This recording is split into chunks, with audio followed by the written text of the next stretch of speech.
লাইলাতুল কদর, এই কদরের রাতটা হচ্ছে এমন রাত যেটা খায়রুম মিন আলফি শাহর, 1000 মাসের চেয়েও সেরা। 1000 মাস লাগাতার ইবাদত করলে যে সওয়াব, কদরের রাতে ইবাদত করলে এর সমান সওয়াব হবে নাকি? সমান হবে না। আল্লাহ তাআলা বলেছেন খায়রুম মিন আলফি শাহর, না, এর চেয়েও শ্রেষ্ঠ, এর চাইতেও বেশি। 1000 মাসে, অর্থাৎ 1000 মাসে হয় 83 বছর 4 মাস। তো কদরের রাতে যদি আমরা ইবাদত করি তাহলে 83 বছর 4 মাস ইবাদত করলে যে সওয়াব, সে সওয়াব আল্লাহ তাআলা আমাদের আমলনামায় নসিব করবেন। তো আমরা যেন এই কদরের রহমত বরকত থেকে যেন আমরা বঞ্চিত না হই। তো রাসূল সাল্লাল্লাহু আলাইহি ওয়াসাল্লামকে সান্ত্বনা দেওয়ার জন্য, যে হে নবী আপনি চিন্তিত হবেন না, বনি ইসরাইলের অনেক লোক 1000 বছর হায়াত পেয়েছে, শত শত বছর ইবাদত করেছে, জিহাদ করেছে, তারা হায়াত পেয়েছে বেশি কিন্তু তারা কদর পায়নি। আর আপনার উম্মতকে আমি হায়াত দিয়েছি কম কিন্তু তাদেরকে কদর দিয়েছি। সুবহানাল্লাহ বিহামদি, লাইলাতুল কদর দিয়েছি, যে কদরের রাত 1000 মাসের চেয়েও সেরা। তো এই কদরের রাতকে আবার লাইলাতুল মুবারাকাও বলা হয়েছে। ইন্না আনসালনাহু ফি লাইলাতিন মুবারাকা, এটা বরকতময় রাত। ফিহা ইউফরাকু কুল্লু আমরিন হাকিম, সব বিজ্ঞচিত প্রাজ্ঞচিত বিষয়ের ফয়সালা হয়। এটা বেসিক্যালি একটা বাজেট রাত বলা যায়। এই রাতে আগামী 1 বছরে আমাদের কি ঘটবে না ঘটবে আল্লাহ তাআলা এটার বাজেট করেন, এটাকে রিভাইজ করেন। সো এই রাতটা অনেক গুরুত্বপূর্ণ। তো এই কদরের রাত এটা কবে, এটা স্পেসিফিক ছিল, মানে সুনির্দিষ্ট ছিল। রাসূল সাল্লাল্লাহু আলাইহি ওয়াসাল্লাম আমাদেরকে জানাতে চেয়েছিলেন কবে, কিন্তু রাসূল সাল্লাল্লাহু আলাইহি ওয়াসাল্লাম জানাতে পারেননি। সহিহ বুখারীতে এসেছে যে রাসূল সাল্লাল্লাহু আলাইহি ওয়াসাল্লাম খারাজান নবী সাল্লাল্লাহু আলাইহি ওয়াসাল্লাম লিয়ুখবিরানা বিলাইলাতিল কদর। উবাদা ইবনে সামিত রাদিয়াল্লাহু তাআলা বলেন রাসূল সাল্লাল্লাহু আলাইহি ওয়াসাল্লাম আমাদেরকে জানাতে বের হয়েছিলেন যে কবে কদরের রাতটা। ফাতালাহা রাজুলান মিনাল মুসলিমিন, হঠাৎ মুসলমানদের মধ্যে থেকে দুইজন ঝগড়া লাগলো, তর্ক লাগলো আর কি। রাসূল সাল্লাল্লাহু আলাইহি ওয়াসাল্লাম হঠাৎ করে ওই ঝগড়ার দিকে খেয়াল করলেন, ওই দিকে খেয়াল করে ওই তারিখটার কথা তিনি ভুলে গেলেন। ফারুফিআ, রাসূল সাল্লাল্লাহু আলাইহি ওয়াসাল্লাম বললেন আমার হৃদয় থেকে, অন্তঃকরণ থেকে এটাকে উঠিয়ে নেওয়া হলো। এখন আমি মনেই করতে পারছি না এটা কি 23 না 25 না 27 না 29, আমি মনে করতে পারছি না। এজন্য রাসূল সাল্লাল্লাহু আলাইহি ওয়াসাল্লাম বলেছেন যে তবে আমি এতটুকু মনে করতে পারছি, ফালতামিসুহা ফিল আশরিল আওয়াখিরি ফিল বিত্রি, রমাদানের শেষ দশকের বেজর রাত্রিগুলোতে তোমরা কদর তালাশ করো। বেজর রাতে যদি তোমরা কদর তালাশ করো তাহলে এই কদর সুনিশ্চিতভাবে তোমরা পাবে।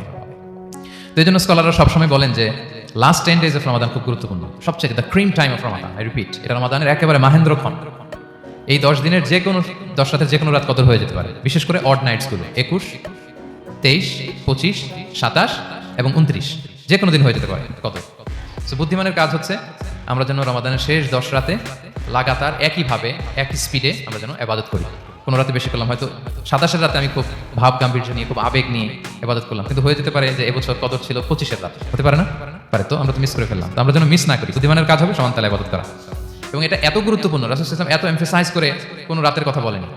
আরবি মাস অনুযায়ী 354টা রাতের মধ্যে সবচাইতে শ্রেষ্ঠ রাত, সবচাইতে শ্রেষ্ঠ রাত সূর্য ডোবার পর থেকে হাত্তা মাতলাইল ফাজর, ফজরের সূচনা লগ্ন পর্যন্ত শান্তিময় এ রাত, বরকতের এ রাত। রাসূল সাল্লাল্লাহু আলাইহি ওয়াসাল্লাম বলেছেন মান হুরিমা খায়রাহা ফাকাদ হুরিম, যে কদরের বরকত থেকে খায়ের থেকে বঞ্চিত হলো সে আসলেই বঞ্চিত। হি ইজ দ্য লুজার, সে হতভাগা, সে পোড়া কপাল, সে বঞ্চিত।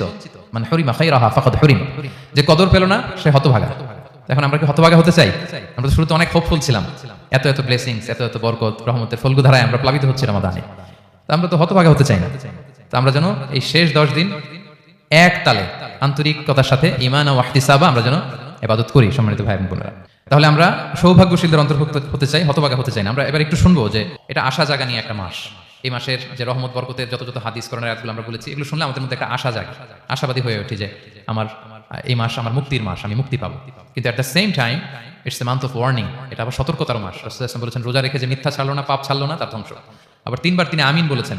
বেসিক্যালি এটা একটা বদদোয়া যে মান আদরাকা রমাদান ওয়া লাম ইগফার লাহ, যে রমাদান পেয়েও নিজের গুনাহ ক্ষমা করতে পারলো না, তার ধ্বংস। সো আমরা আশাবাদী হব। আল ঈমানু বাইনাল খাউফি ওয়ার রাজা, বিশ্বাস হচ্ছে আমার মধ্যে ভীতিও কাজ করবে, আবার আমার মধ্যে একটা হোপ থাকবে, এটাই ঈমান। সো আমরা যেন এই ওয়ার্নিং